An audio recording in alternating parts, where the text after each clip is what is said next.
Donc, on va accueillir Marie Jacquin Pourretaz, qui est ingénieure en gestion des risques majeurs, référente des risques naturels et gestion de crise au département de la Gironde. Alors, Marie, on lui a demandé de revenir sur quelques définitions essentielles pour introduire le propos. Vous allez voir un peu les notions d'aléa, etc., de danger, de risque. Et puis après, elle va évoquer ces fameux risques naturels sur le territoire girondin, de quelle nature ils peuvent être. Et elle va peut-être aborder aussi la notion de récurrence sur notre territoire, enfin du moins les premières infos données qu'on a sur le territoire girondin. Alors tout d'abord, merci beaucoup aussi à eux de m'avoir invitée. C'est vrai que c'est très important de connaître les risques et avant de connaître tous les risques, il faut déjà savoir quelle est la définition du risque en lui-même. Alors pour définir le risque, il faut d'abord définir l'aléa, l'enjeu avant de définir le risque. Donc l'aléa, c'est un phénomène qui peut être naturel ou technologique avec une intensité ou une occurrence donnée. Ils peuvent être issus de phénomènes naturels qui sont eux-mêmes issus d'agents naturels. Donc, on a vu très récemment cet été que les feux de forêt peuvent être non seulement liés au climat, mais aussi à l'homme. Donc, j'ai fait une petite illustration, par exemple, ici, d'un bout de falaise qui dépasse. Donc, pour l'instant, c'est juste un aléa. Si ce bout de falaise qui dépasse tombe, bon, bah, ce sera juste un aléa, mais ce n'est pas encore un risque puisqu'il n'y a pas d'enjeu en dessous. Donc justement, un enjeu, ça peut être un bien, une personne, une activité, des moyens du patrimoine, pardon, qui sont susceptibles d'être affectés par un phénomène, que ce soit naturel ou technologique. Ces enjeux sont vulnérables et ils peuvent être de plusieurs natures, donc environnementaux, humains ou économiques. Ici, on peut voir justement qu'il y a une petite maison qui représente des enjeux humains et peut-être potentiellement économiques s'il y a un commerce à l'intérieur. Donc ces enjeux sont vulnérables. Et un risque, finalement, c'est le croisement. Le risque, c'est le croisement entre l'aléa et l'enjeu. C'est un événement potentiellement dangereux, c'est-à-dire le petit morceau de falaise qu'on a ici. Ce n'est un risque majeur que s'il s'applique à une zone où ces enjeux sont en présent. Donc après avoir défini ce risque, qui est défini par le croisement de l'enjeu et de l'aléa, on peut voir quels sont les risques naturels en Gironde.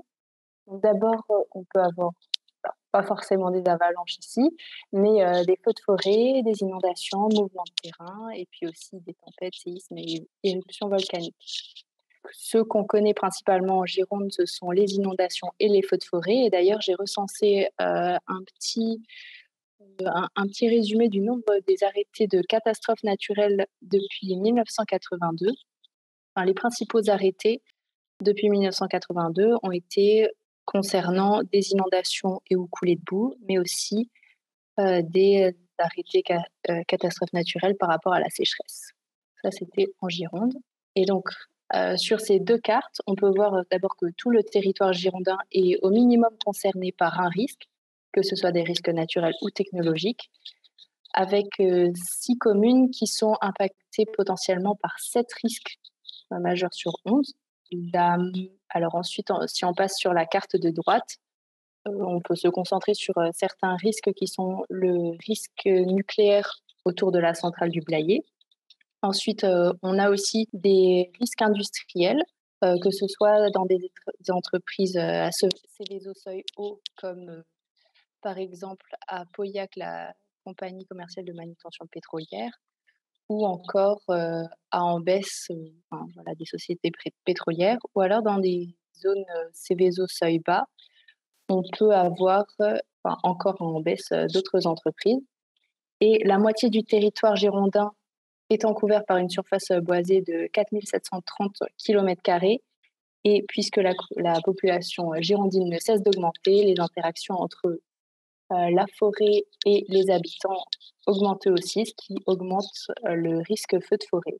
Donc sur cette carte, vous pouvez voir qu'il y a représenté l'impact des feux de cet été.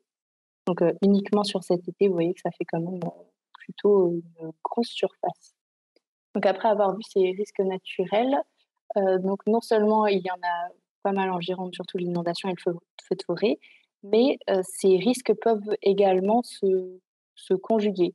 C'est-à-dire que les inondations peuvent mener à des coulées de boue, à du ruissellement et à une augmentation du niveau des nappes. Mais de manière plus plus liée aussi, ces inondations peuvent, par exemple, jouer sur le feu de forêt et on voit ici, un tableau qui est issu du plan interdépartemental de protection de la forêt contre les incendies, qui montre que l'impact du changement climatique sur le feu de forêt, donc sur les orages, les vents, la sécheresse et les inondations, qui ont ensuite un impact sur, la mise à feu, l'amplitude, et même, l'accès au secours par rapport au risque feu de forêt. Donc, après avoir vu tous ces risques en Gironde, je vais terminer par une petite comparaison, face au département des Alpes-Maritimes. En Gironde, on a eu une, augmentation de population de 1,14 par an, enfin une variation de densité, pardon, alors que, dans le département des Alpes-Maritimes, ça a été de 0,85 par an et pour, la moitié enfin pardon, non, pour une superficie de 10 000 km² environ pour la Gironde, pardon, pour la Gironde, donc c'était avant, vous pouvez voir, que les on a des pics parfois d'arrêtés de catastrophes naturelles. Alors, si on exclut le pic, des années 80, on en a jusqu'à 600 arrêtés par an, rien que pour le risque inondation. Alors que, par exemple, dans les Alpes-Maritimes, même si on a une, surface d'environ, 4 000 km², on en a quand même beaucoup moins, avec des pics jusqu'à, 160 arrêtés de catastrophes naturelles.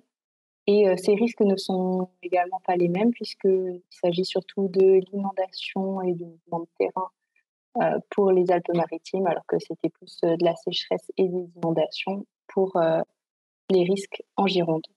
Et on peut voir aussi une augmentation de ces pics, de catastrophes naturelles, ce qui montre bien l'impact du changement climatique sur les risques.